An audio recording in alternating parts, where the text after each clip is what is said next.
Welcome back to Tea with Sienna, where the tea is always hot, the receipts stay ready, and we never sugarcoat a thing. Today's story centers on bold comments from Charleston White, who claims Claressa Shields and Papoose's relationship was never about love, but more of a business arrangement. His remarks have sparked plenty of debate online, with many questioning whether there was more strategy than romance behind the relationship. Let's break down everything he had to say. I watched her documentary before she ever became big. I think I seen on PBS, on Channel 13. You could tell she was a rough. She had anger problems. She was not ladylike. She was nigga boy, tomboy. And she, nigga, she went through the process and corrected what needed to be corrected to represent what a champ is. She ain't no Layla Ali. None of our new youth are what our old stars used to be. They got their own mind, they got their own identity. So they picking on Claressa. And can't nobody whoop her. So Charleston White's argument wasn't simply a personal attack on Claressa Shields. Instead, he suggested that her public image has been carefully shaped over time. He pointed to earlier footage that showed a much different side of her, arguing that somewhere along the way, her image became more polished and strategically presented. From his perspective, that kind of transformation doesn't happen by chance. He believes a great deal of work went into building the brand the public sees today, with people behind the scenes helping craft and benefit from that image. The speaker goes on to argue that Papoose's role appeared to be more about managing Claressa Shields' public image than simply being a romantic partner. They describe him as someone who remained calm, avoided public conflict, and was consistently present without drawing attention to himself.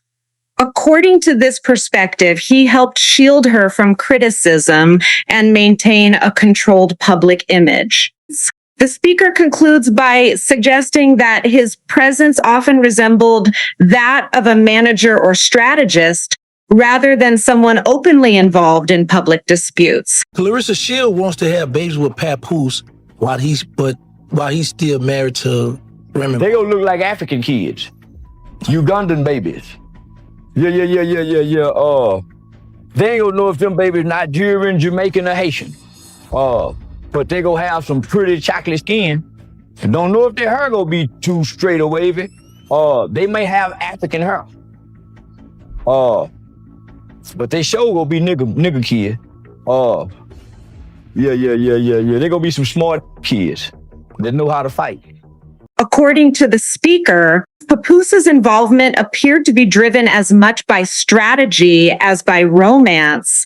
They argue that Claressa Shields benefited from added stability, credibility, and support for her public image, while Papoose gained greater exposure, renewed relevance, and access to opportunities that may have been harder to achieve on his own. From this perspective, both seemed to benefit from the arrangement, leading the speaker to suggest that many people viewed it as a love story when, in their opinion, it resembled a mutually beneficial partnership built on shared interests.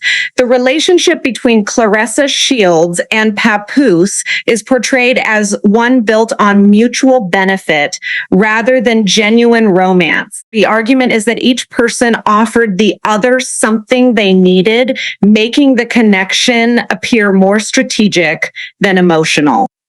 In contrast, Remy Ma is described as outspoken, independent, and unwilling to be controlled or remain silent because she had her own success and didn't rely on Papoose for status or opportunities.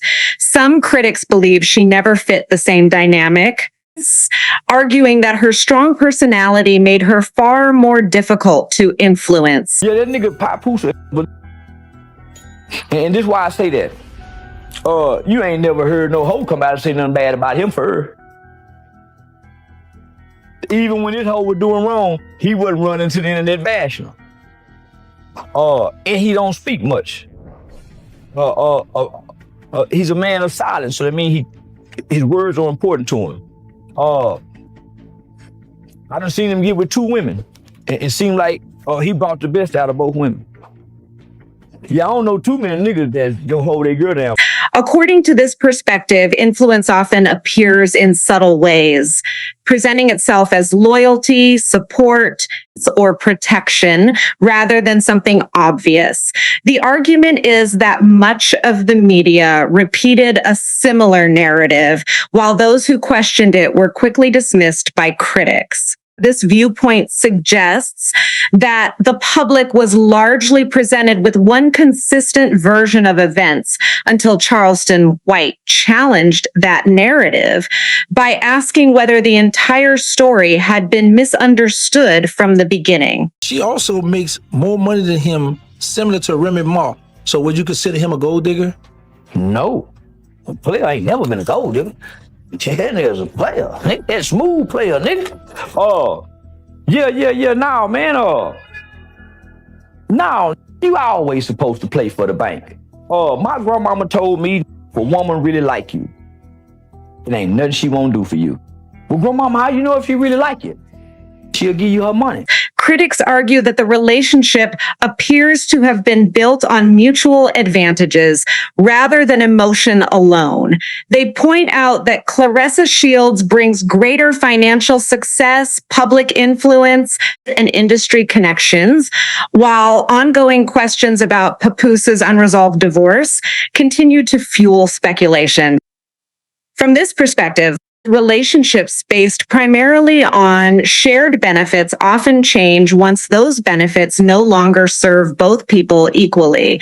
They believe that if the dynamic shifts, it likely won't end with a dramatic public fallout, but with a gradual decline as the public appearances become less frequent and the relationship slowly fades from the spotlight rather than ending all at once. Many believe that if the relationship ever comes to an end, it won't happen with a dramatic announcement, but through a slow fade with fewer appearances and less public attention over time. They also point to Remy Ma's long history with Papoose, arguing that after spending 2 decades by his side, she understood the dynamic better than anyone. Rather than quietly moving on, she chose to speak openly, which shifted the public conversation.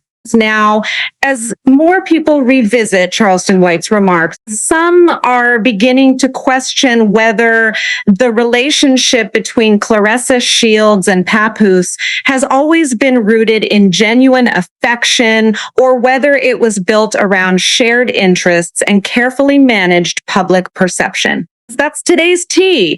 Now, I want to hear from you. Do you think Claressa Shields and Papoose's relationship is built on genuine love, or do you think Charleston White's comments have raised valid questions about public image and perception? And when it comes to Remy Ma, do you believe she saw these issues long before everyone else, or has the internet started reading too much into the situation? Let me know your thoughts in the comments below because I read every one of them. If you enjoyed today's breakdown, don't forget to like this video, subscribe to Tea with Sienna, and turn on notifications so you never miss the latest celebrity tea. Thanks for watching, and I'll see you in the next one.